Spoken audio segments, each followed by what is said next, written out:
dufise umushitsi avuye mu gihugu ca Kenya akaba yitwa Pastor Julian Kula ni umukozi w'Imana asanzwe arongoye ishengero benshi bita Papa Center in Nairobi ariho kandi afise amashengero atandukanye mu gihugu ca Kenya akaba kandi azwi cyane nk'umugwizatunga yatembere cyane muri myaka iheze muri Afrika no ku isi mu bijanye cyane n'ivy'ubuhinga bwo gukoresha amafaranga nk'uburoro bw'ibitwita bya Bikash canke Eko Cash mugabo yakoze mu bundi buryo buhanitse akorera mu bihugu 28 akaba kandi asanzwe akora no mu bindi bikorwa bisata bitandukanye byo kugwiza itunga ariko gihambaye cyane asanzwe azwi nk'umwigisha haba mu makaminuza ariho kandi no mu manama akomeye kubijanye n'ivyo kwiteza imbere mu butunzi. Ubwa mbere mu gufata ingingo yo kwemera kuza ngaha mu Burundi nuko ari ikintu yari yavuganye n'Imana mu byo gusenga aratahura neza yuko nkuko avyivugira we nyene Burundi bufise urupfunguruzo mu bijanye n'ivyiterambere rinyaruka muri kano karere ko muri Afrika. Kubw'ivyo rero yaje nk'umuntu yumviye Imana yamurungitse kugira ngo aze kwigisha ubwa mbere abakozi b'Imana ingene bakwiye kwigisha bo barongoye ijambo ry'Imana ryubakiye ku bijanye n'ivy'ubwami bw'Imana ingana ashobora kwiteza imbere no kuranirwa muri byose.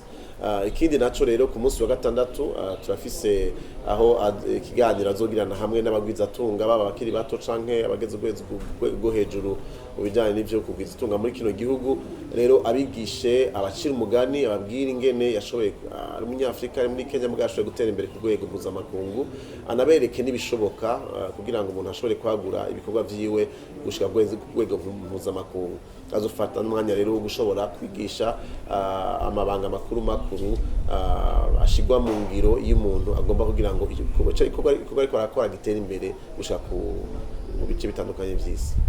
Ubwa mbere ho nuko ivyo avuga mwo cane ni bisata yagiye arakoreramo gusumba ku rwego kw'isi azwi cane nk'uwikorera mu bijanye n'ivyo mu Kirundi bagoye kuburonka iryo jambo ariko yavuze fintech canke ivy'ubutunzi bw'amafaranga bikoreshejwe ubuhinga bugezweho ico nico gisata azwimo cane. Ikindi gisata ca kabiri ni gisata kijanye n'ivyo kubaka amazu gufasha abantu baka amazu hanyuma bagaheza genda barariha buhoro buhoro. Ikindi gisata azwimo cane n'ivyo guteza imbere ibijanye n'uburimyi n'ubworozi. Rero azoba ariko aravugira cyane mu bisata mu bijanye n'ivyo kugwiza itunga cyangwa kugwiza umwimbu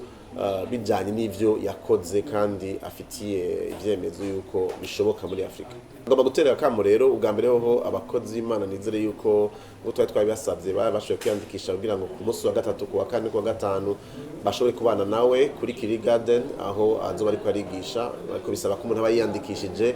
ngo twabisabye niba mwabikoze turabasabye ko muza kuba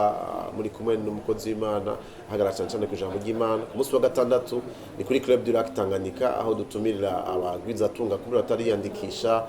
gushobora kuza hazoba hariho abo ku rwego rwo hejuru hazoba n'abarongozi mu rwego rw'igihugu ariho kandi n'abakiri bato bariko baratangura ibikorwa byo kwiteza imbere turabatumiye kugira ngo bazoshobore kuza